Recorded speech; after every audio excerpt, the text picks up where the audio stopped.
Imagine they are flying out of the country for treatment. If they should put the money they are using to fly out for any treatment, this country will become the greatest nations in the whole world. But they will gather the money, go for treatment, and come back. Imagine, God help us. You're not going to travel out of the country for any form of medical attention. As long as whatever medical attention I require is available in the country, I will avail myself of that facility. But if it is not available, what do you want me to do? To sit down and die? As the president, will be, of course, you have all. Which is going to be cheaper for me to bring in medical personnel from abroad and equipment, or to fly in and out, or whichever is cheaper for the country. Imagine, even Buhari, when he was in power, he spent millions of naira to treat himself, but now he's broke and he cannot even go for medical treatment outside. You see, these people have turned Nigeria to a burial ground where if somebody is sick, he fly out of the country, and when the person eventually died there, now it becomes a problem to Nigeria who they will bring only the corpse. That is a burial ground. So these politicians, I think we should wake up. So the next election, 2027, there will not be a problem of selecting this one is from the north, this one is from the south, east and west. No, we should look for the right person. That right person should be Peter Obi. Look at, see the way he is here. Is this person not like a dead person already? And this is our president. This is your president. This is my president. This is their own president that people are praying for. And people are suffering because of him. God, help this country. We put all our trust in you. And you see him like this, he will still wake up tomorrow and come and say, you didn't vote for me. Imagine. It will never be well with any Nigerian politician wey travel comot for this country for medical treatment. Any Nigerian politician wey leave this country because of your health condition, no better for you. Because I see no reason why you go leave your full country as a governor, you leave your state, you travel to another man's country to treat yourself. I never hear say Donald Trump dey sick, he come Africa, he come out to go any other continent just to go take care of himself. You leave one full continent to another continent to take care of yourself. Meaning you know say nowhere they work. No, the health sector in Nigeria is so bad. Tinubu, our president, go get mine. Travel. I'm not blaming any of them, but now the reason we voted you guys into power is because we're supposed to make things right. Today is the 30th of April 2025. From today, any Nigerian politician will travel come up for this country to any other country for in health condition, better for you. It will never be well with all of you people. Because I don't see us like say we'll be foolish people. We have senators. Many of the senators go to their different local government and not in different places where they represent. No hospitals.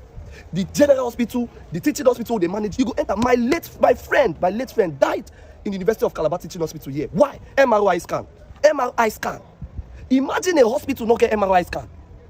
This guy was paralyzed to the condition that when they did the test, they can't find out. Say we're supposed to carry out an urgent scan. They say they don't get them, that is not working. I don't blame our doctors. Sometimes working in a space that is not even conducive.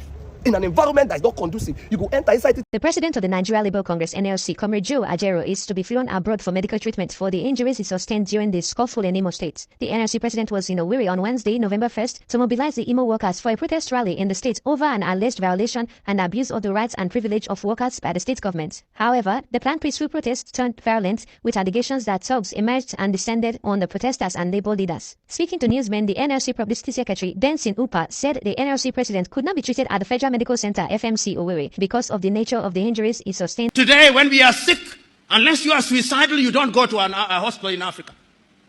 You go outside. You go to India. You go to London. Even ministers for health in African countries will never go to those hospitals.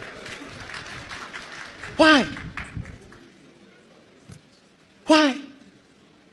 Yet, we have the Abuja Declaration on Health. On the skies, the only African airline that is running and makes profit is the Ethiopian airline. Yet we have the Yamoussoukro Declaration on free skies. Most airlines have died. Nigeria, dead. South Africa, dead. Ghana, dead. Gambia, dead. Others which claim to be airlines with a single aircraft, which their president can take at any minute without any warning, dead or dying. How can a continent be in that space? Look at little Qatar. Little Qatar. Qatar is smaller than the state of Bauchi. Smaller. Look at the stadium that they have built in 8 years with one resource, natural gas. Compare that, permit me to speak my mind. Compare that with Nigeria. The 5th largest producer of oil on earth. And yet they are accused of fail in the capital. How can we excuse that? How can we possibly excuse that? With gas from the Delta, we are flaring the gas.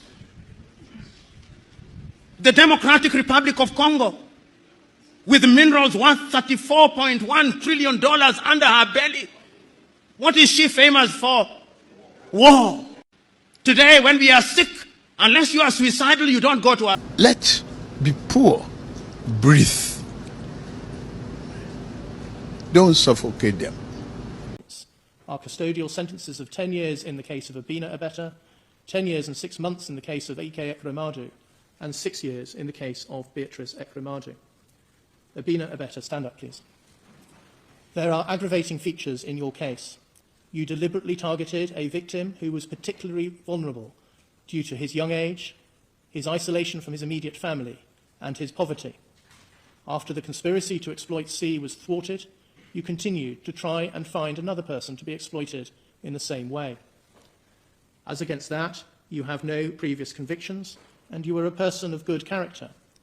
I accept that you have done much good work as a medical doctor. You also have your own serious medical condition, as someone who has himself undergone a kidney transplant. I've taken account of the medical evidence. That does not suggest that your condition cannot be adequately managed in custody. I consider that the mitigating and aggravating factors are in balance. I sentence you to 10 years imprisonment. Subject to allowing for the time for which you have been remanded in custody, you will spend 2/3 of that time in custody and will then be on licence until the end of your sentence. You can sit down, please. Senator Ike Ekremadu, stand up, please. There are substantial aggravating features in your case.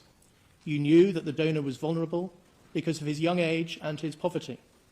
You had a profound understanding of the impact of poverty because of the work you have done for the ECOA Foundation.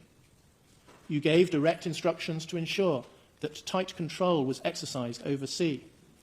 Once the transplant did not go ahead, you immediately sought to find another person to be exploited in the same way, rapidly managing to identify several potential candidates. As against that, you have your own ongoing health problems. You have no previous convictions and were a person of good character. I accept Mr. Hicks KC's description of you as having exceptionally positive good character, and that your conviction represents a very substantial fall from grace. You set up the ECOA Foundation and have funded that organisation, which undertakes a very great deal of valuable charitable work to help those living in poverty in Nigeria. At trial, there was a great deal of character witness testimony, including from Archbishop Emmanuel Chukwuma, the Archbishop for the Diocese of Enugu. I have been provided with a bundle of 51 pages of character statements for the purpose of sentencing. I have read all of them. They include statements from a former president of Nigeria, the current president of the Senate, the Bishop of Enugu, the Attorney General and the Chief Law Officer of Nigeria, and the Speaker of the House of Representatives. That evidence speaks to your role in helping to establish and maintain democracy in Nigeria, and also as an international peacemaker. The evidence also includes moving pleas advanced by some of those who have benefited from your generosity and good works, and also a moving statement from your daughter, Sonia. I take all of that into account. It amounts to substantial mitigation. You were motivated by the despair of your daughter's very serious illness. The weight to be attached to that factor is limited by reason of the fact that, as you recognised in your evidence, you could have sought a genuinely altruistic donation, including from a family member, albeit not Sonia's immediate siblings. After taking account of the aggravating and mitigating factors in your case, I impose a sentence of 9 years and 8 months imprisonment. Subject to allowing for the time which you have spent remanded in custody, you will serve 2/3 of the sentence in custody and will be on licence thereafter for the rest of the sentence. You can sit down. Dr. Beatrice Ekramadi, would you stand up, please? In your case, I adopt a starting point of 6 years custody. I do not consider that the aggravating factors that are present in the case of your co-defendants apply to you. You were not directly involved in the identification of the donor, and the evidence does not show that you were directly involved in the attempts to identify a further donor after the transplant did not go ahead. I take account of all the mitigating features that Mr. Mahindra KC has identified, and the content of the thorough and helpful pre-sentence report prepared by Jessica Stephen of the Probation Service. You are a person of good character. You helped set up the ECOA Foundation with your husband, and you have been closely involved with its important charitable work. Much of the character evidence I have read applies also to you.